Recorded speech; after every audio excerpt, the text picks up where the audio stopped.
Today, let's talk about one of the most controversial and condemned forms of energy sources. I'm not talking about coal, I'm talking about nuclear energy. Now, when we think about nuclear, the entire media and the press has made it almost as if nuclear energy is deadly. We think about Fukushima disaster, the 3 Mile Island, and Chernobyl disasters. And it is true that nuclear energy has costed human lives. But the thing to explore is whether it is actually a very deadly source of energy, or is it any more dangerous than any other fossil fuel out there? Because if you look at the facts, nuclear energy has generated 15% of worldwide electricity over the past 30-40 years. You've got about 440 nuclear power plants still operating quite safely and reliably, and human errors have gone down. Significant monitoring of nuclear power plants has taken place.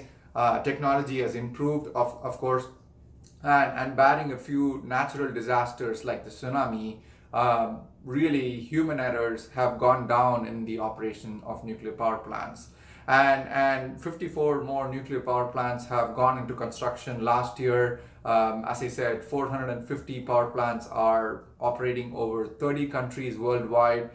So we need to wonder why there's so much of negative press. Why is it that governments across the world are taking a very negative stance towards nuclear energy? Why is it that there is a very hostile attitude that doesn't get shown on other forms of energy, but only nuclear takes a hit? You see a lot of activists saying that nuclear energy cannot form a part of sustainable future, and you need to wonder why. So in this video, in part one of this video, I'm going to be talking about the principles of nuclear energy. What is it about? What is the fission reaction? What takes place inside the nuclear reactor? And I'm also going to touch upon the nuclear mining as well. And in part two, which will be following this video, I'll be taking a deeper dive on the controversy surrounding nuclear. We will actually break the myths of anti-nuclear stances. We'll take a look at the statistics surrounding nuclear energy. So inside the nuclear reactor are uranium atoms. And going back to the chemistry that we studied, we know that at the center of the atom is the nucleus, and orbiting around the nucleus are electrons. But if you look at inside the nucleus itself, it's held together by protons and neutrons. So when you have external neutrons bombarded with the nucleus itself, it'll split apart and it'll generate more neutrons. What happens inside the reactor is exactly this. When external neutrons bombard the U-235 uranium atom, it splits apart and breaks into several pieces of neutrons, and these actually create a cyclic reaction, and these neutrons will collide with other uranium atoms, producing more neutrons, and this creates an immense amount of energy.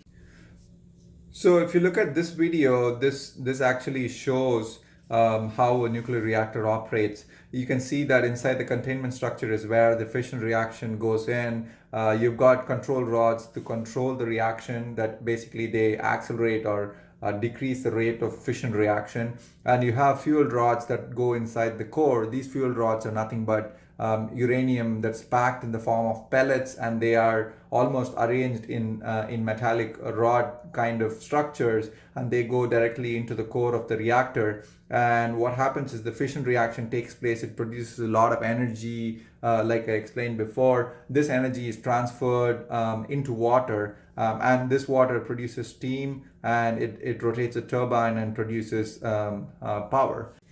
Talking about mining for uranium, which is the fuel used in nuclear reactors, uranium is found in many geological formations around the world, but then it has to be found in a concentrated enough form that it would make sense to go and mine for the ore itself. And that's why you find a lot of sandstone deposit formations beneath which uranium usually occurs.